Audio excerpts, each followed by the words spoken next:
안녕하세요. 약사로 일하고 있는 40대 남자입니다. 여러분은 사람의 애착 형성 시기가 언제인지 아시나요? 평균적으로 생후 3개월에서 8개월 사이에 형성된다고 하네요. 그리고 가족에 대한 애착이 강한 제가 평생 애정은 고사하고 애증도 못 느끼는 단 한 사람이 있는데요. 아마 저는 저 시기 때부터 아버지를 미워했나 봅니다. 아버지는 정말 장점이라고는 하나 없는 인간이었어요. 가족들에게 다정한 것도 아니고 능력이 있는 것도 아니고 보고 배울 것이 있는 것도 아니었어요. 무엇보다 손버릇이 정말 안 좋았죠. 저와 동생은 초등학교 들어가기 전부터 이미 어머니가 아버지에게 짐승처럼 맞는 모습을 보고 자랐습니다. 추운 날 어머니가 보일러를 켜면 돈도 못 버는 게 낭비한다고 때리고, 또 보일러를 끄면 서방 자다가 입 돌아가게 할 거냐고 하면서 때리던 그런 인간이었어요. 결혼은 사랑하는 사람들이 하는 거라는 걸 배운 나이에 저는 대체 왜 어머니가 아버지 같은 인간이랑 결혼을 했는지 의문이었죠. 하지만 그것보다 더 큰 의문은 그런 아버지와 헤어지지 않는 어머니였습니다. 심지어 저도 동생도 제발 헤어지라고, 우리를 버리고 도망쳐도 좋으니 제발 아버지를 버리라고 해도 말입니다. 어머니는 그래도 너랑 지아 아버지인데 어떻게 버리냐, 아버지한테 그러는 거 아니다, 라는 속 터지는 소리를 하시며 미련하게 버티셨죠.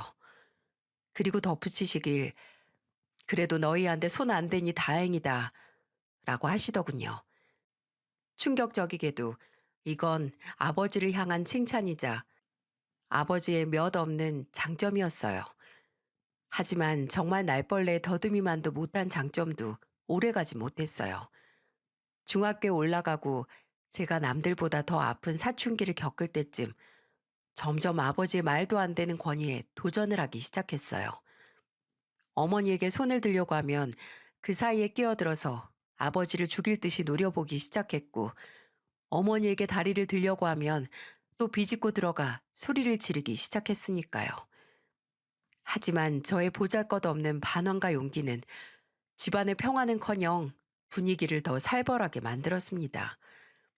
어머니는 본인을 때리는 아버지가 아닌 저를 뜯어 말리셨어요. 너도 아버지한테 맞아서 눈에 멍들고 학교에 가고 싶냐고 하면서 말이죠.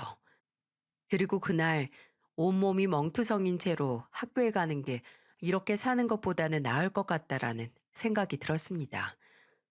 아까까지만 해도 어머니에게 뭔 년 무슨 년 하며 침 튀기며 욕하던 아버지가 어머니가 차려준 밥상 앞에 앉아서 개걸스럽게 밥을 먹고 있는 아버지가 그날따라 너무 보기 싫은 겁니다. 심지어 아직도 기억이 납니다.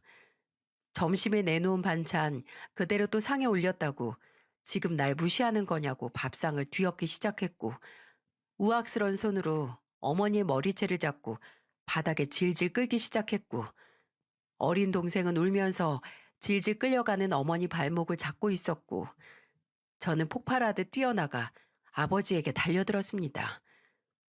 중학교 입학하면서 이미 아버지와 머리 위치가 같은 저는 쉽게 아버지의 멱살을 잡을 수 있었고, 그대로 바닥으로 내팽겨치면서 소리를 질렀습니다. 제발 그만하라고. 더 이상 당신한테 당할 수 없다고 말이죠. 그 인간과 제가 짐승 같은 몸싸움을 벌일 때 동생은 제 외침을 듣고 경찰에 신고를 했어요. 아버지가 경찰들에게 연행될 때 어머니는 자기 남편 데리고 가지 말라고 다 오해라고 하며 말리셨죠. 저는 참담한 심정으로 아버지를 쫓아가려는 어머니를 막아서고 정말 마지막이라는 생각으로 말했습니다. 엄마, 우리 언제까지 이러고 살아요?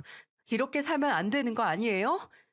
저 인간이 어떻게 엄마 남편이고 우리 아버지야? 우리 앞에서 엄마 패기 시작하면서부터 저 인간이 우리 아버지도 아니었어요. 엄마가 이혼할 자신 없으면 차라리 우리를 버려요. 더 이상 나나 지아도 엄마가 맞는 거 보고 매일 언젠가 저 인간이 우리한테도 저러겠구나. 정말 누구 하나 잘못될지도 모르겠다. 그날이 오늘일지 내일일지 모른다 생각하고 불안에 떨면서 살기 싫으니까. 나 지아랑 서울에 있는 할머니한테 가서 살 거니까 우리 좀 버리라고요. 아버지에게 맞아 얼얼한 광대뼈의 통증은 잊은 채 어머니 앞에서 처절하게 울었습니다. 그리고 어머니는 그런 저를 보며 한참을 우시더니 결국 아버지와 이혼을 하시기로 마음 먹으셨어요. 저와 어머니가 그 인간에게 받은 폭력의 흔적과 경찰 출동 기록을 토대로 어머니는 이혼 소송을 하셨고, 이혼 후 그 인간과 최대한 멀리 떨어져서 살고 싶었기에 원래 살던 지방을 떠나 외할머니가 계시는 서울로 이사를 했어요. 저와 어머니 그리고 동생은 새로 태어나는 기분으로 이사를 했습니다. 이제 정말 우리 가족의 인생이 시작됐다고 말이죠. 어머니는 그간 저와 동생에게 못 볼 꼴을 많이 보였다는 죄책감이 있으셨던 건지, 아니면 이혼 후 어떻게든 자식들과 먹고 살아야겠다는 의지와 용기가 솟으셨던 건지 하루에 4시간씩 자면서 일을 하셨어요. 그러다가 만난 아주머니의 소개로 도배 일을 배우러 다니시기 시작했고, 곧 그 일을 하시며 돈까지 벌 수 있었어요. 다행히 그 당시 도배 일은 남는 돈이 꽤 많았습니다. 제가 고등학교에 다닐 때쯤 형편이 점점 나아질 정도로요. 솔직히 말하자면 저는 늘 어머니가 약하다고 생각을 했어요. 제 기억 속 어머니는 그 인간의 비위를 조금이라도 안 거스르기 위해서 눈치를 보거나 또 거스를까봐 맞으면서 신음소리를 삼키던 모습뿐이니까 말이죠. 그런데 그 이혼이라는 계기로 저희 어머니는 제게 누구보다 강하고 무너지지 않는 존재가 되셨어요. 이혼하고 7년이 지났을 때는 외할머니께서 암에 걸리셔서 저희 집으로 와서 사셨을 때도 어머니는 아침부터 저녁까지 도배 일을 하시고 저녁에 잠에 드시기 전까지 할머니 간병을 하실 정도로 책임감이 강한 분이었어요. 그저 그 인간의 폭언과 폭력에 꽃을 피우지 못했던 겁니다. 오랜 도배 일로 류마티스 관절염으로 독한 스테로이드 약을 먹으면서 버티시면서도 단 한 번도 저희에게 힘들다는 내색을 하시지 않았어요. 그리고 저는 늘 집에 굴러다니는 어머니의 약통과 할머니의 약봉지를 보고 자랐기에 그런 영향을 받아서 그런지 약사가 된 것 같기도 하네요. 제가 약사가 될 수 있게 동기부여가 되어준 가족에게 약사가 돼서 받은 첫 월급을 몽땅 바쳤고요. 어머니와 할머니께 70%, 동생에게 10%씩 말이죠. 저희 가족은 일상적인 행복이 얼마나 어렵고 값진 거라는 걸 알기에 매 순간 최선을 다했습니다. 의대는 못 가더라도 뭔가 어머니와 할머니 건강에 도움이 되고자 했기에 약대에 들어갔고, 동생은 가정폭력과 피해 가족들 일에 관심이 많았기에 사회복지학과에 들어가서 사회복지사가 됐습니다. 저희 가족은 지나간 과거가 힘들고 고통스러운 만큼 저희 가족은 서로에게 애틋했네요. 그래서 그런지 연애와 결혼이란 건 제가 처음으로 저만을 위해서 선택한 것들 중에 하나였던 것 같아요.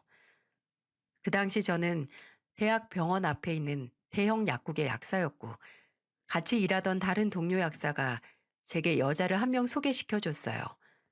저보다 3살 연하의 유치원 교사인 여자라고 하더군요. 약대 6년에 군대 2년, 20대 시절 물론 여자를 만나보긴 했지만 진지한 연애는 못 해본 제게는 그 여자처럼 밝고 적극적인 성격의 사람이 잘 어울릴 거라고, 꼭 잘 됐으면 좋겠다라고 하며 소개시켜 줬습니다. 그리고 그렇게 만난 여자는 정말 동료 약사의 말대로 통통 튀는 매력에 볼 한쪽에만 파이는 보조개가 사랑스러운 여자였어요. 유치원 교사라서 그런지 말투가 정말 다정하고 조곤조곤 사랑스러운데, 막상 진지하게 만나면 그런 반전 매력이 없을 정도로 재미있고 유쾌한 성격의 소유자였죠. 저희는 2년의 연애를 했고 선선한 늦여름에 결혼을 했습니다. 사실 아내와의 진지한 관계를 결심하게 된 건 부끄럽지만 연애를 시작한 완전 극초기였어요. 사귀는 사이가 되기 전에 저희 할머니께서 병원에서 한 번의 고비가 있으셨거든요. 그때는 정말 목숨이 왔다 갔다 할 정도의 고비라서 병원에서도 가까운 가족들을 불러야 한다고 할 정도였습니다. 정말 병원에서 동생과 저 어머니 이렇게 셋이서 불안정한 상태의 할머니를 뜬 눈으로 밤을 새면서 지켜보고 있는데 아내에게서 전화가 오더라고요. 근데 좀 그렇잖아요. 아직 진지한 관계는 고사하고 사귄 지 얼마 되지도 않았는데 가족이 위독해서 병원이라고 하기에는. 그래서 전화를 받고 별일 없는 것처럼 통화를 끝냈는데 몇 시간 뒤에 아내가 병원으로 찾아온 게 아니겠어요? 아내는 어리둥절하게 서 있는 저를 보고 바로 달려와서 따뜻하게 안아줬어요. 그리고는 그러더군요. 많이 무서웠죠, 명호 씨. 괜찮아요. 괜찮아요. 이제 괜찮을 거예요. 알고 보니 제 목소리가 이상하다는 걸 감지한 아내가 절 소개시켜준 동료 약사에게 연락을 했고, 동료 약사에게 제 사정을 듣자마자 바로 병원에 온 거였습니다. 그때 커다란 제 몸을 감싸주던 아내의 품이 어찌나 따뜻하고 안정적이던지, 어머니와 동생 앞에서도 울지 않았던 제가 정말 할머니를 이대로 떠나보낼 수도 있다는 생각에 바로 눈물을 터뜨릴 만큼 포근했어요. 결혼하고 몇 년 뒤 할머니가 돌아가시던 날, 아내는 그날과 같은 온도로 저를 위로해 주었어요. 3일 내내 저와 함께 잠도 안 자며 할머니의 빈소를 지켰고, 제가 조문객을 맞이하다가 한 번씩 울음이 터질 것 같을 때마다 어떻게 알곤 달려와 제 손을 힘껏 잡아주었어요. 아내는 저뿐만 아니라 제 가족에게도 지극정성이었네요. 동생이 사회복지사 일을 하면서 좋은 기회로 이직을 할 기회가 찾아왔거든요. 늘 일해보고 싶었던 곳이라고 했는데 단 한 가지 문제가 있다면 이직을 하기 전 3주간 교육을 받아야 하고 실습을 할 곳이 강원도에 있다는 거였습니다. 근데 제 아내의 고향이 강원도거든요. 아내는 제 동생 소식을 듣더니 흔쾌히 먼저 말을 꺼내더군요. 본인 부모님 댁에서 지내게 하자고요. 아내와 형님이 쓰던 방도 그대로 남아있으니 불편하지 않을 거라고요. 제가 그래도 장모님과 장인어른이 불편해하시지 않을까 걱정하니까 웃으면서 이렇게 말했습니다. 오히려 좋아하실걸? 막내딸 결혼하고 적적하셨을 텐데 아가씨가 가면 매일 고기 파티 열어주실 정도로 좋아하실 거야. 실제로 동생은 연수받으면서 처가에서 신세를 지는 동안 5kg 늘어서 왔네요. 강원도에서 큰 소고기집을 하시는 장모님과 장인어른은 사돈 처녀가 온다는 소식에 아내가 쓰던 방까지 싹 청소를 하고 침구를 새로 사 두실 정도로 환영을 해주셨고, 정말 매일같이 배부르다 못해 터질 정도로 끼니를 챙겨주셨다고 해요. 아내도 혹시 아가씨가 처음 간 곳에서 불편할까 일주일에 한 번씩 가서 잘 있나 확인도 했고요. 또 아내는 저희 어머니에게도 제가 미처 생각하지도 못한 부분까지 다방면으로 생각해서 잘 해드렸어요. 어머니가 건강 문제도 있으셨고 노후 자금도 일부 모아둔 터라 일찍 도배일에서 은퇴를 하셨는데 또 엎친 데 덮친 격으로 갱년기까지 찾아와서 많이 힘들어 하셨거든요.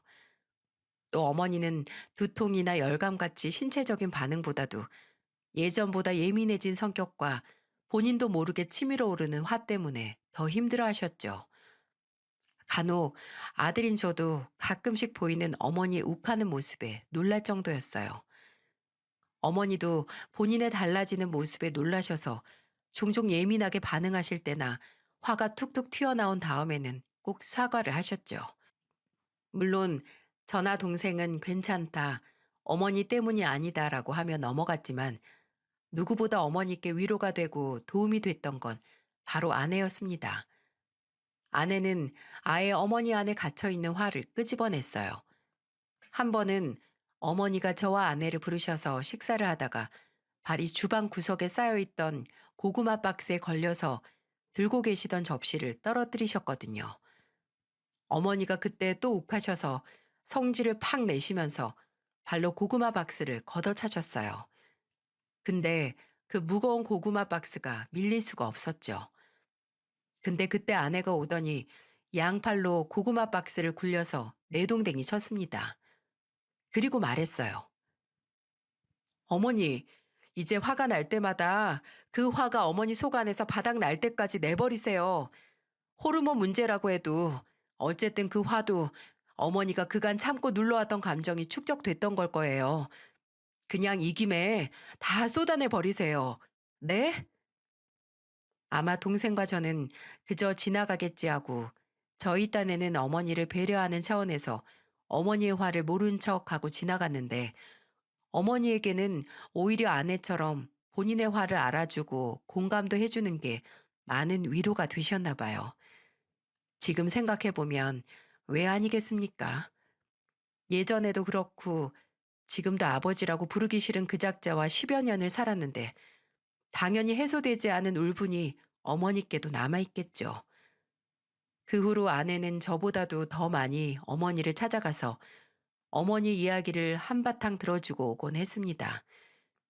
제가 아내에게 당신이 어머니의 말을 다 들어줄 필요 없다고 나나 내 동생이 들으면 된다고 했을 때 아내가 제게 해준 얘기 때문에 적잖이 충격과 함께 감동을 받았던 게 기억이 나네요. 아무리 당신이나 아가씨가 아버지를 미워하고 평생 안 보고 살 수 있다고 해도 부모 중 한 명이 다른 한 명 욕하는 거 듣는 게 자식 입장에서 그렇게 달가운 일이 아니야.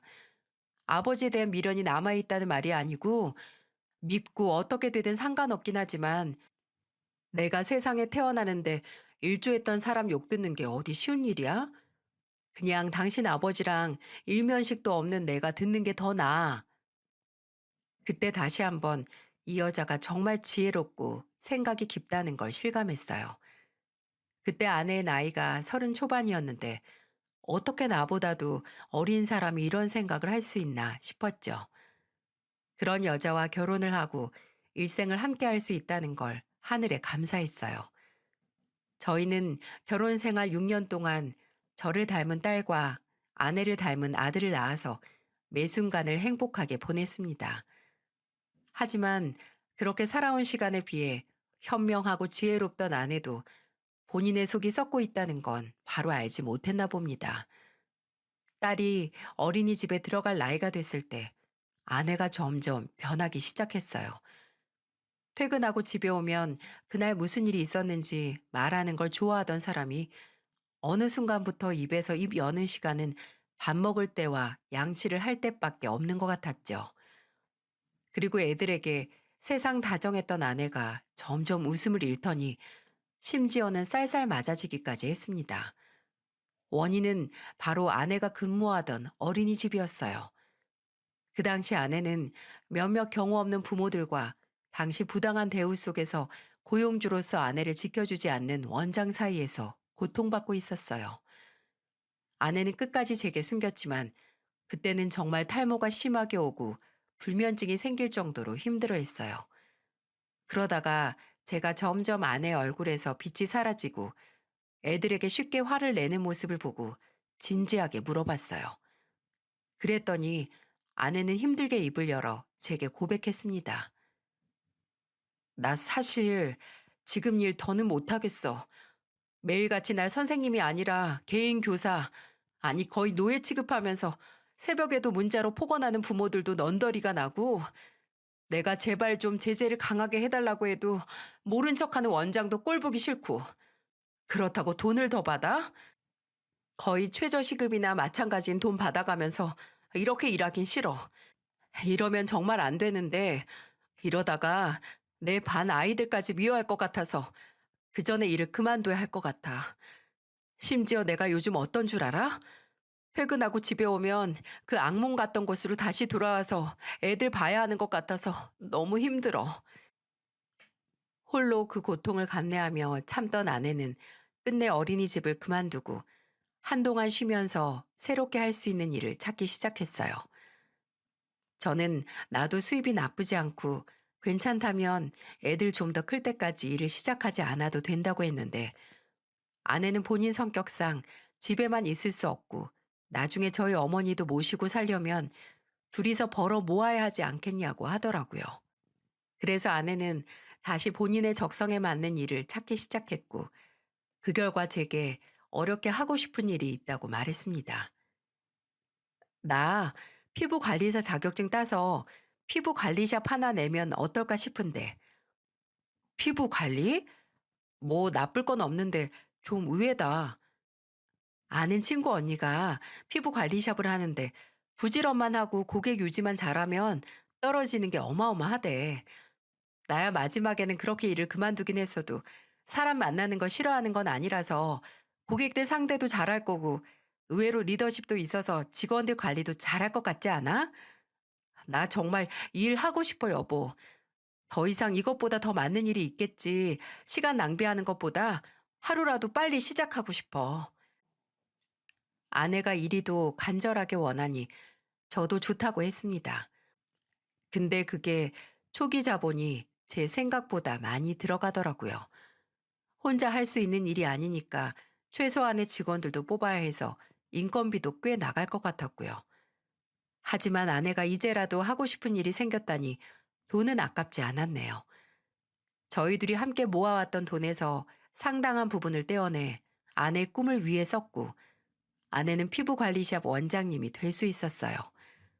그리고 오픈하고 얼마 지나지 않아 과감하게 투자를 한 게 후회가 되지 않을 정도로 흑자를 내기 시작했고요. 아내 자신감은 허세가 아니었어요.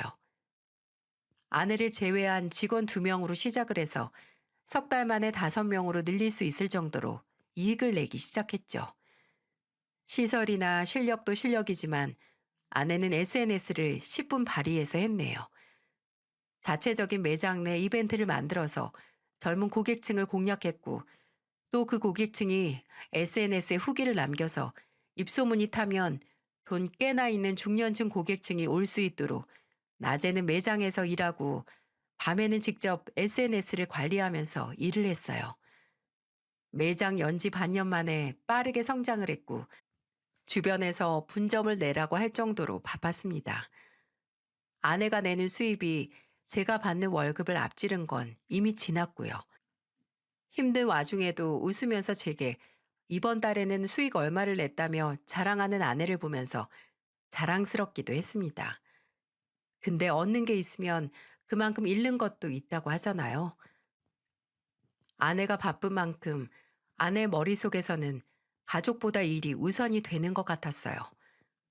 원래는 9시면 퇴근해서 집에 오는 삶이 점점 퇴근 시간이 길어지더니 나중에는 밤 11시에 급하게 예약이 잡혔다고 제게 전화로 통보하는 게 아니겠어요? 아니, 무슨 밤 11시에 피부 관리를 받아? 그게 말이 돼?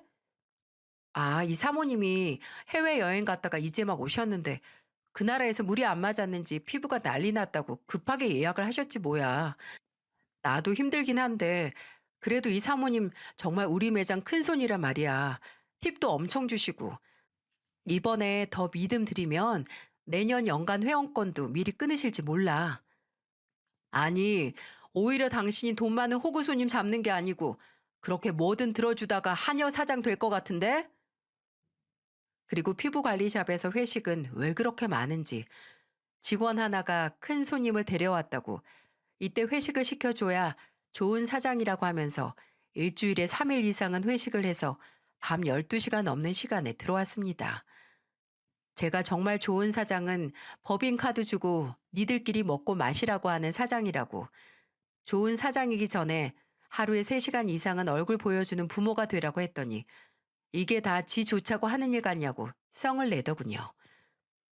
또 한 번은 생활비 통장에서 꽤 큰 금액이 현금으로 뽑혀 있더라고요. 아내에게 물어보니 돌아온 대답은 참 어처구니가 없었습니다. 아, 그거 우리 매니저가 중국어 배워야 해서 학원 등록하라고 줬어. 뭐? 갑자기 중국어를 왜? 아니, 그게 아니고 배운다 한들 그걸 왜 당신이 내줘? 우리 샵에 점점 관광 온 중국 손님이 늘어가는데 매번 바디랭귀지 쓰면서 맞이하긴 그렇잖아. 불편하기도 하고 중국어 할 줄 아는 직원이 있으면 편할 것 같은데 때마침 매니저가 배우고 싶다고 해서 돈 좀 썼지. 무슨 당신 샵이 대기업이야? 차라리 다음 직원을 뽑을 때 외국어 가능하면 우대해준다고 하든가. 무슨 학원비를 내줘? 당신 아직 샵 차린 지 1년도 안 됐어. 1년 이상 매출을 유지하고 그런 복지 혜택을 만드는 게 낫지 않아? 좋은 의도이긴 하지만 과욕을 부린 것 같은 아내에게 충고를 하니 아내는 본인 사업이니 제게 말 보태지 말라고 하더군요. 까놓고 말하면 아내 사업이긴 하지만 사업적으로 발언권을 가질 정도의 대주주는 저 아닌가요? 애초에 제가 없었으면 시작도 못했을 일인데도 오로지 본인의 성공이고 사업이라고 생각하는 아내에게 서운하고 의아하기도 했습니다. 하지만 굳이 입 밖으로 내뱉지는 않았어요. 어차피 싸움밖에 더 나겠어요. 어떻게 해서든 아내가 피부관리샵을 오픈했을 때보다 다툼이 잦아진 관례를 개선시키고 싶었어요. 그리고 아내가 관리실을 오픈하고 1년 반 정도 지났을 무렵 아내 39살 생일에 기분 전환 겸 온 가족이 좋은 곳에 가서 아내의 생일을 축하하려고 했습니다. 장소는 몇 주 전부터 아내가 인터넷에서 보고 가고 싶다고 노래를 부르던 중화 레스토랑이었어요. 그동안 아내도 저도 바빠서 가지 못했는데 아내가 포기를 한 건지 기분이 상한 건지 하고 싶다는 말을 뚝 그쳤던 곳이었죠. 그리고 선물로는 아내가 평소 좋아하던 명품 브랜드에서 고가의 가방까지 사서 하나부터 열까지 모두 아내가 원하던 대로 계획을 짰어요. 그리고 계획은 순조롭게 진행됐습니다. 처음 아내에게 생일 파티 장소를 말했을 때 갑자기 꺼낸 생일 파티 계획에 당황을 하긴 했지만 이내 좋다고 했죠. 퇴근 후 레스토랑에 도착해서 예약한 방에서 아내를 기다리던 어머니와 애들을 보고도 정말 깨악하고 소리를 칠 정도로 좋아하더군요. 그 모습을 보고 순간 예전에 좋았던 때로 돌아간 것 같았네요. 아내도 한창 식사를 하다가 제 손을 꼭 잡더니 고마워 여보. 나 지금 진짜 행복하다. 내가 사랑하는 사람들 틈에서 이렇게 태어나줘서 고맙다는 축하도 받고 에이, 더 이상 바랄 게 뭐가 있겠어. 라고 했을 때는 정말이지 제 계획이 성공했다고 생각을 했어요. 아니 그런 줄만 알았습니다. 그날 점심에 먹었던 제육볶음이 제 속에서 꾸룩거리며 탈을 내기 전까지 말이죠. 안 그래도 좀 싸르르하게 아프던 배가 기름진 중식 요리까지 코스로 먹으니 기었고 탈이 나더라고요. 그래서 밥을 먹던 도중 급하게 일어나서 식당 화장실에 달려갔죠. 볼일을 시원하게 보고 옷을 정리하는데 그때 제가 탈이 나지 않았더라면 그 화장실에 그 순간 가지 않았더라면 과연 이 사연을 보내고 있는 현재 제 상황은 어떻게 달랐을까요? 아직 제가 칸에서 나가지 않았을 때 화장실 안쪽으로 발자국 소리와 함께 젊은 남자 2명의 목소리가 들리기 시작했어요. 대화 내용으로 봐선 식당 직원들 같았어요. 내가 긴가민가 했는데 맞더라니까. 기억 안 나? 저번 주 화요일 진수 너 수진이 누나랑 타임 바꿔서 출근했었잖아. 아, 그때 근데 하루에 오는 손님이 몇 명인데 하도 봐서 사람 얼굴 구분 안 가. 그냥 별일 없이 조용히 먹고 가는 손님은 당연히 기억에 안 남지. 근데 그 여자는 조용히 먹고 간 게 아니니까 그러지. 왜 그때 멘보샤에 기름이 많다.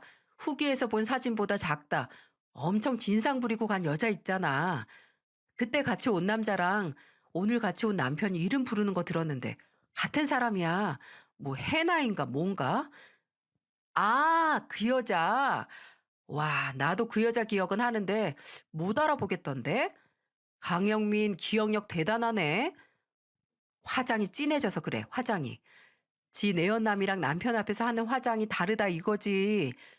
와, 근데 어떻게 바람난 남자랑 왔던 식당을 며칠 만에 또다시 오냐? 제정신인가? 테이블 어디야? 룸에 있어? 몇 번 방? 3번 방. 복도 제일 끝에. 어? 거기 애들도 있지 않았어? 내가 그 방 애들용 하이체어도 세팅해 놨는데. 둘이더라, 둘. 아우, 그러니까 더 역겹다는 거지.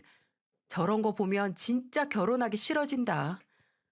가서 남편 되는 사람한테 몰래 확 말해버릴까? 당신 아내가 며칠 전에 불륜남이랑 같이 왔었다고. 이 대화가 왜 머리를 강타했는지 눈치 빠른 구독자 여러분은 이미 감이 오시죠? 네, 그 3번 방은 저와 아내, 아이들과 어머니가 있는 방 번호였거든요. 순간 이곳이 화장실이라는 것도 있고 발로 문을 뻥 차고 나갔습니다. 황하는 소리에 세면대 앞에 있던 두 사람이 저를 봤고 그 둘은 직원용 유니폼을 입고 있었어요. 20대 중후반 정도의 나이로 보였죠. 저는 당장 수치스러운 것도 있고 물었습니다. 지금 한 말 다시 말해봐요. 3번 방에 있는 여자가 뭐 어쨌다고요? 네? 아, 손님, 그냥 저희끼리 한 말인데. 야, 진수야, 저 사람이 그 여자 남편이야, 남편. 뭐? 그래, 오늘은 화장 연하게 한 그 여자 남편이니까 그 여자가 화장 진하게 하고 온 날 얘기 자세히 해보라고요. 몇 시에 누구랑 와서 뭘 먹고 갔는지까지 하나하나 다. 화장실 타일을 때리는 제 고함 소리에 직원들은 난감해했습니다. 아, 진짜 말하면 안 되는데 나중에 매니저님이랑 사장님 알면 저희가 난처해져요. 하면서 말하기를 주저했어요. 하지만 이미 다 쏟아진 물, 남아있는 물방울 하나 떨어진들 작은 문제가 아니게 될 리 없잖아요.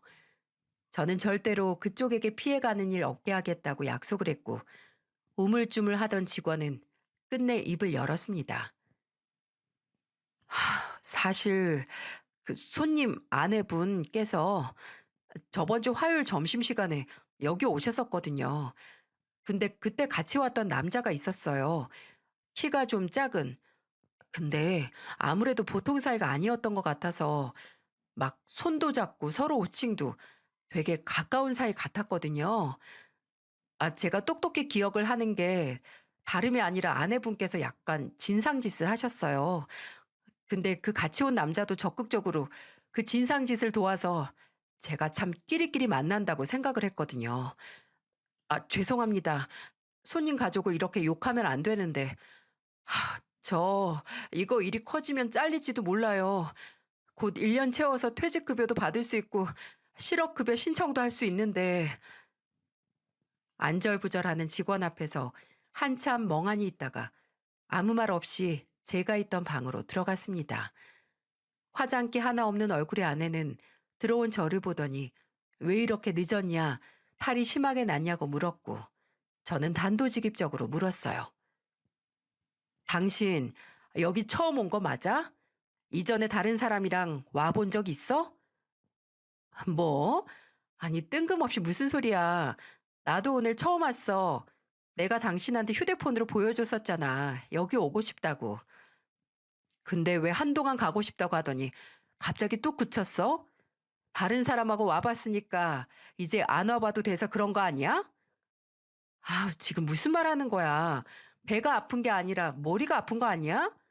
어머님, 저 사람 좀 이상해요. 그래, 명호야. 좋은 날 갑자기 왜 그러니? 어? 이미 모든 걸 알고 난 후에 보니 이렇게 뻔뻔할 수가 없더라고요. 저는 가만히 그 무고해 보이는 얼굴을 보다 이내 방 밖으로 나가서 제게 진실을 알려준 직원을 찾았습니다. 그리고 그 직원을 거의 끌고 가다시피 해서 다시 문제의 3번 방으로 들어갔어요. 아직도 잊혀지질 않네요. 제가 끌고 들어온 직원의 얼굴을 보며 얼굴이 하얗게 질렸음에도 애서 태어난 척 입술을 꾹 닫은 아내의 얼굴이 말이죠. 여기 처음 온다고? 근데 이 직원은 당신 얼굴을 똑똑히 기억한다던데? 당신이 같이 왔던 키 작은 남자도 기억한다던데? 정말 여기 와본 적 없다고? 당신 지금 생전 처음 보는 직원 말을 내 말보다 더 믿는 거야? 그래. 난 왜 이 사람 말에 더 믿음이 가지? 나도 그 키 작은 남자도 당신을 해나라고 불렀다는데 저기 말 좀 해봐요. 지금 저기 앉은 저 여자 며칠 전에 본 거 확실해요? 내가 이 문제 때문에 여기서 잘리면 책임질 테니까 말해봐요. 어? 난감해서 마른 침을 삼키면서 직원은 작은 목소리로 말하기 시작했습니다. 그날 아내가 입었던 옷부터 앉았던 테이블, 시켰던 음식, 그리고 그 키 작은 남자와 손을 잡는 모습, 서로 음식을 먹여주던 것도 봤다고 말이죠. 줄줄줄 나오는 증언에 아내 얼굴은 삽시간에 빨개졌고 저희 어머니는 고개를 들지 못하셨어요. 아, 그리고 오늘 메고 온 가방도 그날 똑같은 거 들고 왔던 것 같은데? 뭐가 똑같아, 뭐가? 내가 그 여자라는 증거가 어디 있냐고. 당신 진짜 웃긴 사람이네. 여긴 직원들이 뒤에서 사실 확인도 안 된 손님 얘기 막 떠들어도 돼요? 직원 교육을 어떻게 시킨 거야? 당신도 집에 오자마자 하는 얘기가 당신이 만난 돈 많은 진상들 얘기뿐이잖아. 괜히 구석에 몰리니까 애꿎은 직원 탓하지 마. 아니, 당신은 정말 저 직원 말을 믿어? 어떻게 이제 거의 10년이 다 되어 가는데 사이에 애가 둘인 내 말을 안 믿을 수가 있어? 사람들 다 보는 데서 나 망신시켜서 속이 시원하니? 그럼 지금 여기서 네 휴대폰 확인시켜 줘봐. 그렇게 당당하면 여기서 까보라고. 봐서 그 남자 흔적이 하나도 없으면 당신 말 믿어줄게. 제가 한쪽 손을 아내에게 내밀며 말하니 아내가 어떻게 했는지 아세요? 제가 달라고 하던 휴대폰을 들고 그대로 튀었습니다. 싸움 소리에 저희가 있던 방 앞에 와 있던 구경꾼들을 밀치고 레스토랑을 떠났습니다. 그 행동이 본인의 잘못을 인정한 꼴이 된 거죠. 근데 오히려 그렇게 아내가 급하게 도망친 게 제게는 행운 아닌 행운이 됐네요. 그날 레스토랑까지 아내 차를 타고 갔는데 키는 제가 가지고 있었거든요. 저는 아내가 놓고 간 차에서 저는 블랙박스 영상을 건질 수 있었고 두 연놈이 차 안에서 나눈 대화와 며칠 동안의 동선을 구할 수 있었어요.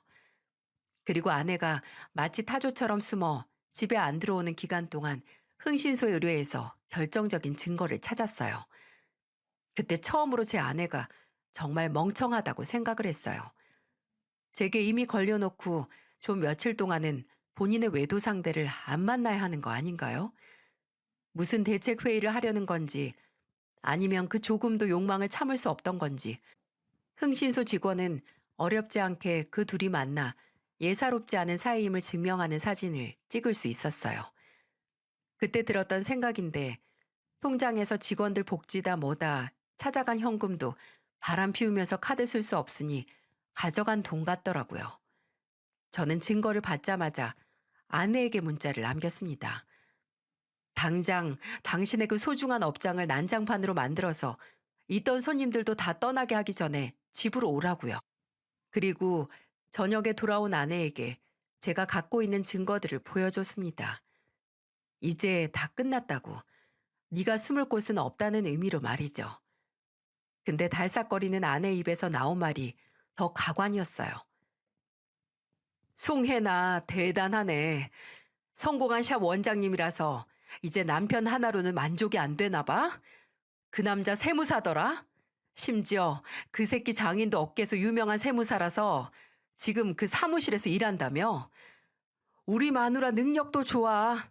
약사로는 좀 모자른 것 같으니까 세무사도 만나고 다음에는 뭐 변호사, 판사, 검사, 의사 다 나오겠다. 그 사람 우리 샵 단골 손님이야.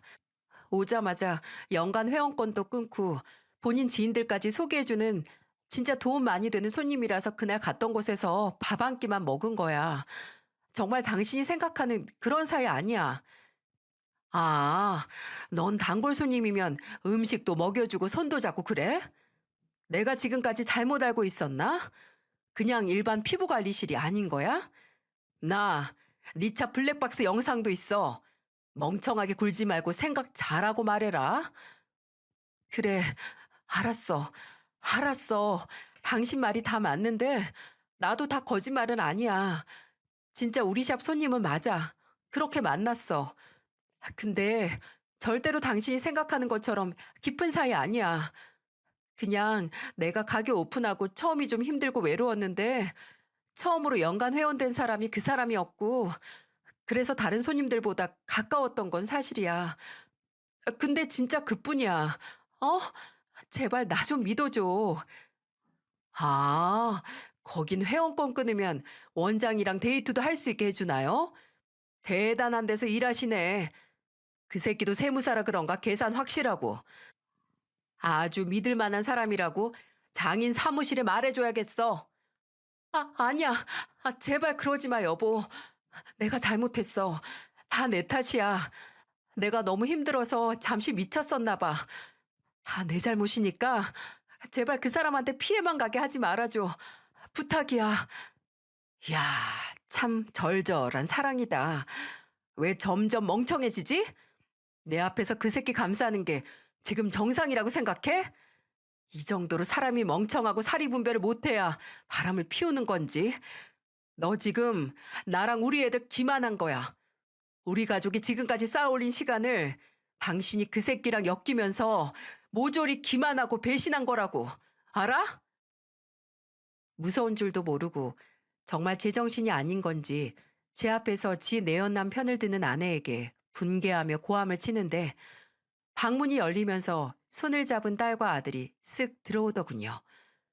애들은 저와 아내에게 아빠, 엄마, 왜 싸워? 우리가 뭐 잘못해서 싸우는 거야? 라고 물었고 끝내 애들 앞에서 아빠, 바람이 뭐야? 라는 말까지 나와서 제가 지금 여기서 뭘 하고 있나 생각이 들었어요. 손을 잡고 싸우는 부모 눈치를 보는 딸과 아들이 과거 저와 동생을 보는 것만 같아서 가슴이 사무치게 미안했어요.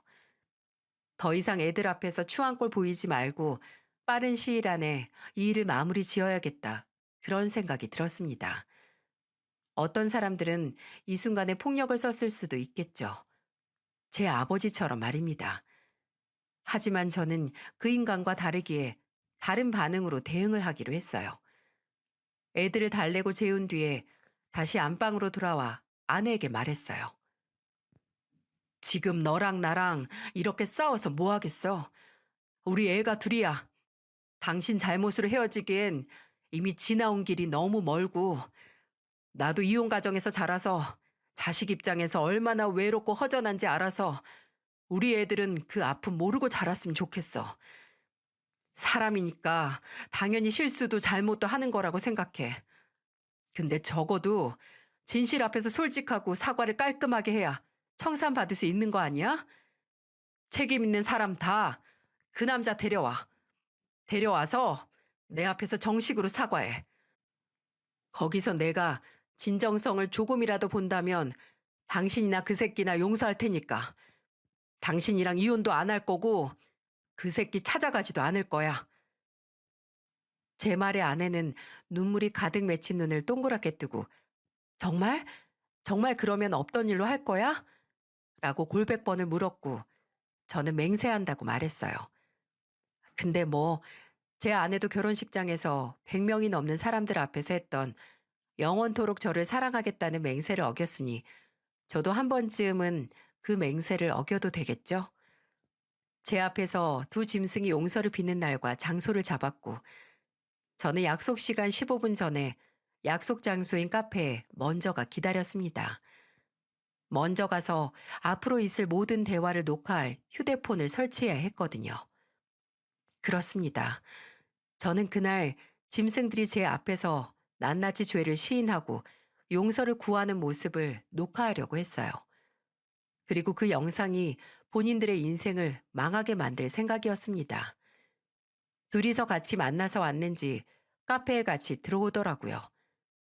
쭈뼛쭈뼛 다가와 앉은 두 짐승은 제 눈을 똑바로 바라보지도 못하고 다짜고짜 무조건적으로 용서를 빌더군요. 심지어 그 남자는 저를 회유하기까지 하려고 했습니다. 저를 아주 깎듯이 선생님이라고 불러서 헛웃음이 날 뻔했네요. 저도 결혼을 한 유부남인지라 선생님께서 얼마나 화가 나시고 속상하신지 다 이해합니다. 근데 정말 걱정하실 정도로 저희가 깊은 관계도 아니고 그냥 서로 외롭고 그래서 동시에 어리석은 일 저지른 거니까 부디 너그러이 용서해 주시길 바랍니다. 정말 너무 죄송합니다. 제가 선생님께서 겪은 정신적인 피해와 자녀분들이 조금이나마 더 편하게 살 수 있도록 소송을 안 하셔도 위자료까지 지급하겠습니다.